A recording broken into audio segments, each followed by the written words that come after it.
On the morning of April 10, 2010, a Polish government aircraft approached the Smolensk military airstrip in western Russia. On board were 96 of the most prominent figures in Polish public life, including the president, his wife, the central bank governor, top military commanders, and lawmakers from across the political spectrum. They were en route to mark the 70th anniversary of the Katyn massacre, where thousands of Polish officers were executed by Soviet forces during World War II.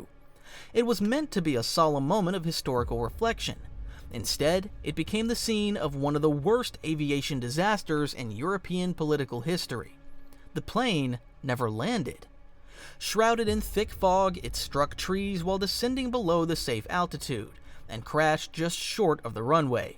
Everyone on board died instantly. Twin brother of late President Lech Kaczyński, who was killed in the Smolensk crash, the Deputy Prime Minister Jarosław Kaczyński has not ruled out the possibility of launching legal action.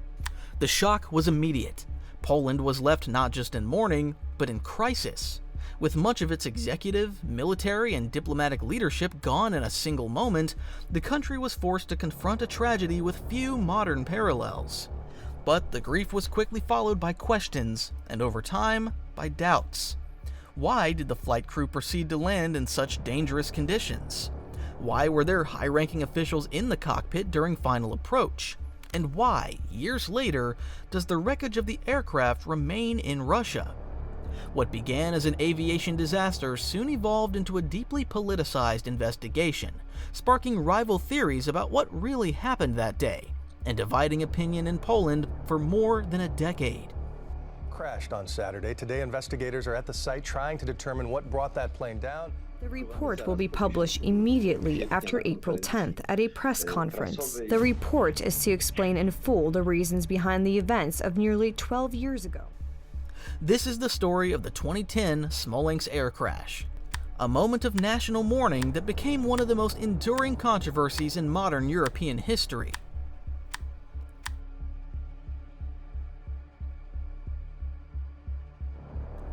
On the morning of April 10, 2010, a Polish Air Force Tupolev Tu-154M aircraft, designated Flight 101, departed from Warsaw's Frederick Chopin Airport.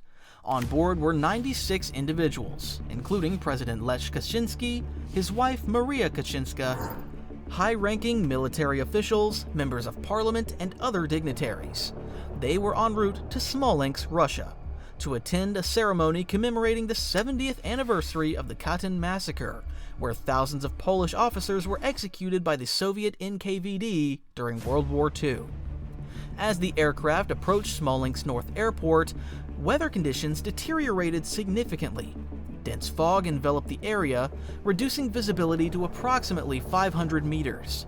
Despite warnings from air traffic controllers about the poor conditions and suggestions to divert to an alternate airport, the flight crew decided to proceed with the landing attempt. During the final approach, the aircraft descended below the minimum safe altitude. At approximately 10:41 local time, the plane's left wing struck a birch tree, causing it to roll inverted. The aircraft then crashed into a wooded area approximately 1,100 meters from the runway, disintegrating upon impact. All 96 occupants perished in the crash. Preliminary investigations by both Polish and Russian authorities concluded that the crash was primarily due to pilot error in adverse weather conditions. Factors contributing to the accident included decision to land despite poor visibility, descent below minimum safe altitude without visual contact with the runway, inadequate training and experience of the flight crew in such conditions, and presence of non-crew members in the cockpit, potentially influencing the crew's decision-making. These findings were documented in reports by the Polish Committee for Investigation of National Aviation Accidents and the Russian Interstate Aviation Committee.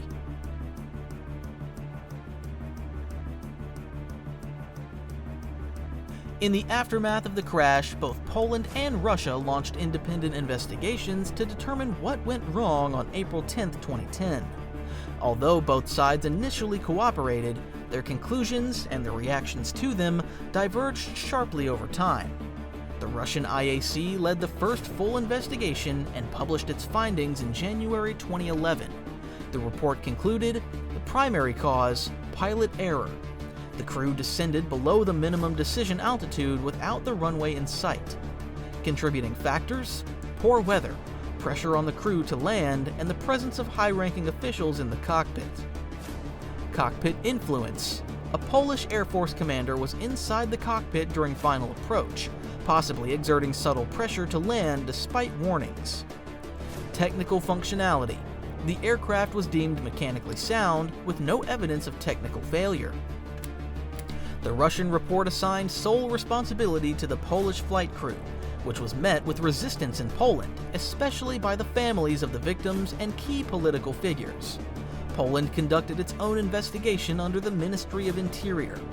Released in July 2011, the Polish report largely agreed on the technical causes, but offered a more nuanced analysis. Shared responsibility: while pilot error was cited, the report also criticized Smolensk air traffic controllers for not closing the airport in unsafe conditions. Training gaps: it highlighted deficiencies in the Polish Air Force's pilot training and procedural discipline. Cockpit conditions: the presence of non-crew members, including senior officials, may have contributed to poor decision-making. Notably, the Polish report did not support the idea of foul play, but it left open the issue of systemic shortcomings on both sides. Tensions grew when Russia refused to return key pieces of evidence, including the wreckage of the aircraft still stored in Russia, the official flight recorders, and some forensic materials related to the crash site.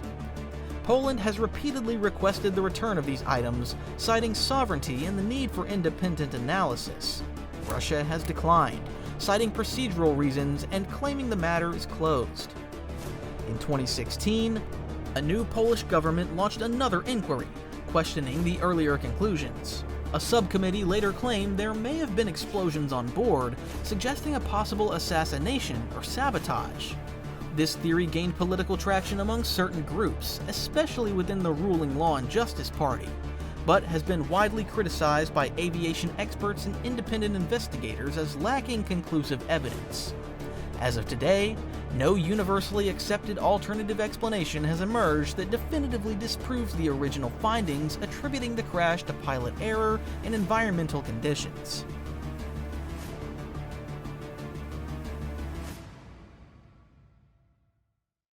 The Smolensk crash wasn't just a national tragedy. It became a political flashpoint that has shaped Polish politics for over a decade. What might have remained a matter of technical aviation failure became a persistent, emotionally charged issue of trust, accountability, and national identity. In the immediate aftermath, Poland entered a period of deep mourning. Black ribbons lined the streets. Thousands of citizens laid flowers and candles in front of the presidential palace. For a brief time, there was a sense of unity across political lines. But that unity quickly unraveled. At the center of the controversy was Jarosław Kaczynski, the twin brother of President Lech Kaczynski and a dominant figure in Polish politics. As the leader of the Law and Justice Party, Jarosław initially respected the formal investigative process. But over time, he and his party began raising doubts. They questioned why the crew attempted to land despite warnings, why Russian controllers did not close the airstrip, whether political pressure played a role, and most provocatively, whether the crash was really an accident. These questions resonated with many PIS supporters, who viewed the crash not only as a tragedy, but possibly as a cover-up or act of sabotage. Over the years, various theories have circulated in Poland.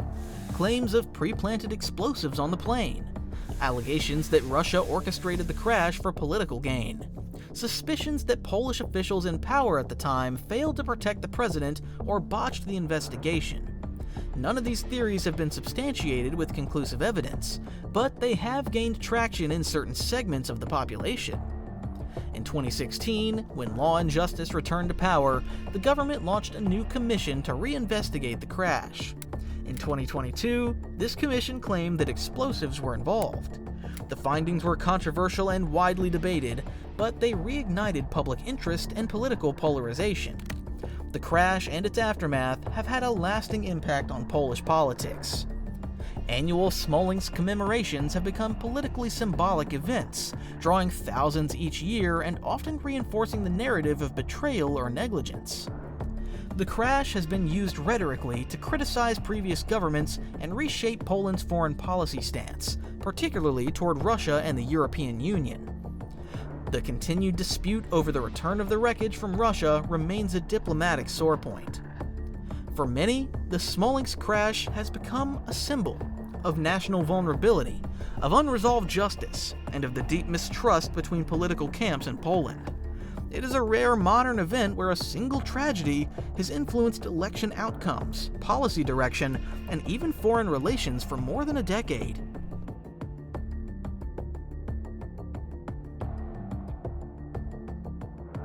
The 2010 Smolensk air crash remains one of the most emotionally and politically significant events in Poland's recent history.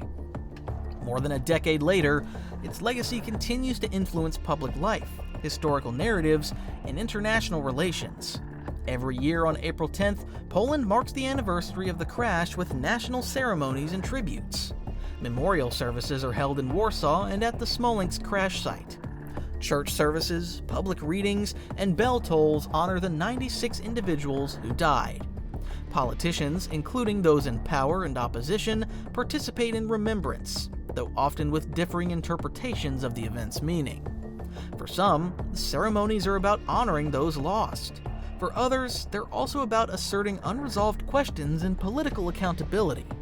The crash has become a symbolic dividing line in Polish society. Supporters of law and justice often frame Smolensk as a symbol of national sacrifice and a call for truth and justice. Critics accuse the ruling party of politicizing grief and using the tragedy to undermine opponents or stoke distrust in institutions. This divide is not just political, it's cultural. For many Poles, Smolensk represents not just a tragedy, but the way narratives of trauma can be shaped, contested, and weaponized in public discourse. Smolensk has been a long-standing point of tension between Poland and Russia. Russia's continued refusal to return the wreckage in black boxes has fueled suspicion and hindered reconciliation. Theories implicating Russian involvement, though unproven, have strained diplomatic ties. The crash is frequently invoked in broader conversations about Polish national security, sovereignty, and East-West geopolitics. In the context of deteriorating relations with Russia, particularly after events like the annexation of Crimea or the invasion of Ukraine, the memory of Smolensk has taken on renewed relevance. The event is now part of Polish school curricula and has been the subject of documentaries, books, museum exhibits, and state archives. It is used as a case study in political science, aviation safety, crisis management, and international relations. Discussions about how national tragedies are remembered and how they influence collective identity often reference Smolensk as a modern example. For Poland, Smolensk remains an open chapter. It was not just the loss of a president, but of top generals, historians, religious leaders, and public servants. The scale of the loss and the questions that followed ensure that the crash continues to echo in Poland's political and emotional landscape. It is a moment that Poland has not moved past, but instead has woven into its national story. The crash near Smolensk on April 10, 2010, was not just a plane crash. It was a national trauma that shook Poland's political, cultural, and emotional foundations. In an instant, Poland lost its president, first lady, military chiefs, central bank governor, lawmakers, and national historians. These were individuals who shaped national policy, preserved historical memory, and represented Poland on the world stage. Their absence left a leadership vacuum and a country searching for answers. The official investigations point to a tragic pilot error, poor weather conditions, and procedural failures. But for many in Poland, the explanations have never felt complete. Over time, a tragic accident evolved into a symbol of political contention, a touchstone for debates about national sovereignty, accountability, and truth. More than a decade later, Smolensk remains unresolved, not in the legal sense, but in the emotional and political lives of those it affected. It's a story of loss, but also of how grief can fuel suspicion, and how memory can become contested ground. It's a reminder that in moments of national crisis, facts are often only part of the story. The rest is shaped by perception, politics, and the deeply human need to make sense of the senseless. Smolensk was a single, devastating moment, but its consequences have stretched far beyond the crash site and into the very heart of how Poland sees itself, its past, its leaders, and its future. If you found this story eye-opening, don't forget to like, subscribe, and hit the notification bell.